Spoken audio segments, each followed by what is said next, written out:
زندگی میں ایک بھی کسی نے نماز نہیں پڑھی، میں فرض کا انکار نہیں کرتا، مسلمان ہے، گمراہ بھی اس کو نہیں کہا جائے گا چاہے ایک بھی نماز نہیں پڑھی، لیکن کسی صحابی کے بارے میں برا عقیدہ رکھتا ہے یا کسی اہل بیت کے کسی فرد کے بارے میں برا اعتقاد رکھتا ہے تو یہ گمراہ ہے، چاہے وہ تہجد بھی پڑھتا ہے، اشراق و چاشت بھی پڑھتا ہے، ساری نمازیں پڑھتا ہے، پیشانی پر داغ بھی سجدے گا اور پیری مریدی بھی، اور بھلے کوئی بھی اس کو نسبت حاصل ہو اور نیک پرہیزگار مانا جاتا ہو، لیکن اس وجہ سے یہ اس بے نمازی سے یہ بدترین شخص ہے کہ جو ان حضرات میں سے کسی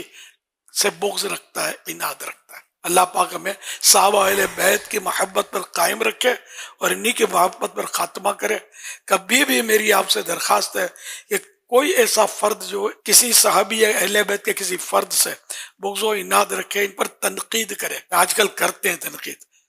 خاص کر سیدنا امیر معاویہ رضی اللہ عنہ کے بارے میں بڑا ہائی لائٹ ہوئے ہیں۔ اس طرح کے لوگ، داڑھی بھی ہوگی، بڑا تقریریں بھی جھاڑتے ہوں گے اور مطلب سب کچھ کرتے ہیں، لیکن سیدنا امیر معاویہ رضی اللہ عنہ کے بارے میں یہ بک بک کرتے ہیں۔ تو ایسوں کی گلی سے بھی نہیں گزرنا، ان کی آواز کان میں پڑے تو کان بند کر لینا، کہ خدا نہ کرے صحابہ اہل بیت کی محبت کی شمع جو روشن ہے ہمارے دل میں وہ کہیں مدھم نہ پڑ جائے، یا خدا نہ خواستہ کہیں یہ بجھ نہ جائے۔ خطرہ، بہت خطرہ۔ تو یہ بالکل 440 واٹ یہ مثال ہے، یہ تو کروڑوں واٹ کا سمجھو خطرہ ہے اس میں۔ تو کبھی ایسوں کے قریب بھی نہیں جانا، بھلے وہ اہل سنت ہی کہلا رہے ہوتے، ان کے قریب نہیں جانا۔ اہل سنت وہ جو میرے آقا امام اہل سنت اعلی حضرت امام احمد رضا خان رحمۃ اللہ علیہ، جنہوں نے صحابہ اہل بیت کی محبت کے ہم کو جام پلائے ہیں، اور ان کی کسوٹی پر جو پورا اترے نا واقعی اور پکا سنی وہ ہے۔ ورنہ آپ مہربانی کر کے کسی کی آستانے کی چمک دمک، کسی کی تقریر کی مطلب رمق اور تم تراق اور خطابت کے فن جوہر دیکھ کر پھسل مت پڑنا، خدا نہ خواستہ۔